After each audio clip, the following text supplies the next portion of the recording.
This is Lecture 2 in a series on an introduction to Christian doctrine. And in particular, this will have to do with the doctrine of Scripture, the canon of the Bible. Well, what exactly is a canon?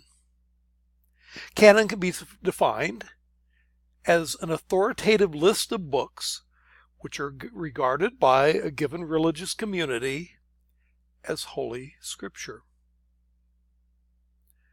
The word canon itself is derived from the Greek word kanon. The kanon, or the reed, was often used as a measuring rod, and so a canon are those books regarded as true Scripture, and therefore is the, quote, rule, standard, model, and rod, unquote, by which we measure and determine the true Christian faith. This term was first used by the early church father Athanasius around 367 of the Christian era, using the term in this sense of canonical books. Well, let's look first of all at the canon of the New Testament. Now, there's no disagreement in mainstream Christianity over the canon of the New Testament. Whether you're Roman Catholic, whether you're Greek Orthodox, whether you are mainstream Protestant, all agree on the 27 books of the New Testament canon. The process of recognizing those 27 books, however, took several centuries. The first stage of the New Testament canon is likely something like this.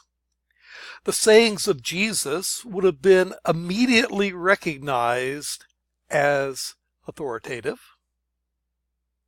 And very early on, the writings of Paul were recognized as authoritative.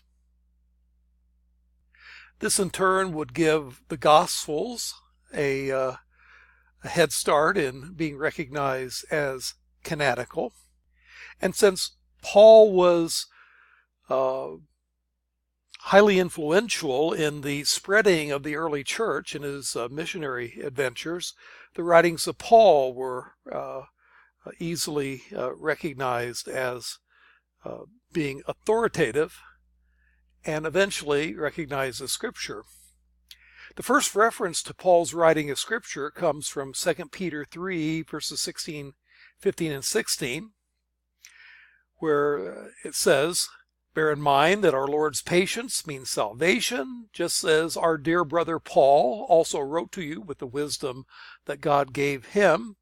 He writes in the same way in all his letters, speaking in them of these matters. His letters contain some things that are hard to understand, which ignorant and unstable people distort, as they do the other Scriptures, to their own destruction." Now, I would acknowledge that there's a problem with this quotation from 2 Peter in that not everyone in the early church recognized 2 Peter as authoritative Scripture. But even if you acknowledge that, this clearly is a writing that has come into play early into the period of the church. So whether or not you accept 2 Peter as being by Peter, this will represent the first and earliest reference to Paul and his writings as Holy Scripture. Now, I believe that Peter did write this, and this is a first century writing that acknowledges this, but even if I accept the liberal position that denies that 2 Peter is actually by Peter, it would still be a very early reference to Paul's writing as Scripture. In the early church fathers, and this would be the next stage, Scriptures and early church fathers would date from around AD 95 to AD 150. scriptures generally meant Old Testament. And so the other scriptures would mean, along with the Old Testament in that quotation from 2 Peter, New Testament writings were a part of the apostolic tradition, but in the early church father writings, they were not yet recognized as scripture per se.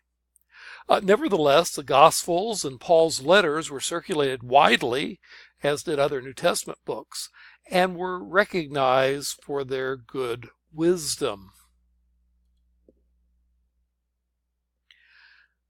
Stage 3 of this process comes in AD 150 to AD 200, in which the Gospels and the Pauline epistles were widely accepted as canonical. You have the early church father Irenaeus, writing around 180, affirms the fourfold Gospels alone are scripture. And you have the church father Polycarp, who died around 155, affirming the Pauline writings as scripture. Here's a statement from Polycarp in his letter to the Philippians, chapter 12. For I trust that you are well versed in the sacred scriptures, and that nothing is hid from you. But to me this privilege is not yet granted. It is declared then in these scriptures, be angry and do not and sin not, and let not the sun go down on your wrath. Now the first part of this quotation is a quotation from Psalm 4 and verse 5, which is also quoted in Ephesians chapter 4 and verse 26. But then the second part of this quotation, let not the sun go down on your anger or your wrath, is only from Ephesians 4:26. And yet Polycarp declares the entire quotation as a part of the scriptures. And therefore he is implying what Paul wrote is also a part of scriptures. Irenaeus, talking about the four Gospels, writing around 180, says it is not possible that the Gospels can be either more or fewer in number than they are, since there are four directions in the world in which we are, and four principal winds. The four living creatures, reference to Revelation 4:9, symbolize the four Gospels.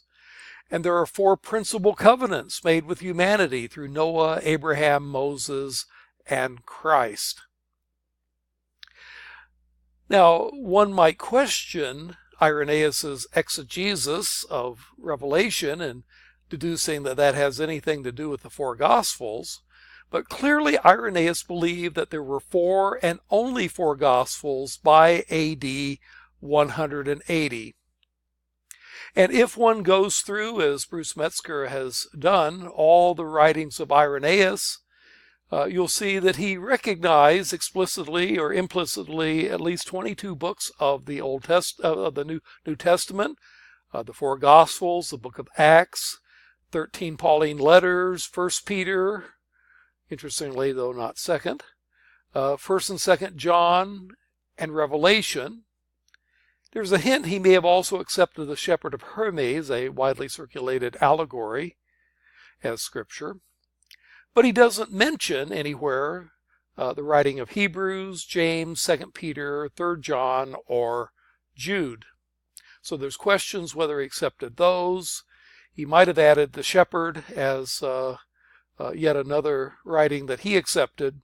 But at least 22 of the books of the New Testament are clearly accepted by him.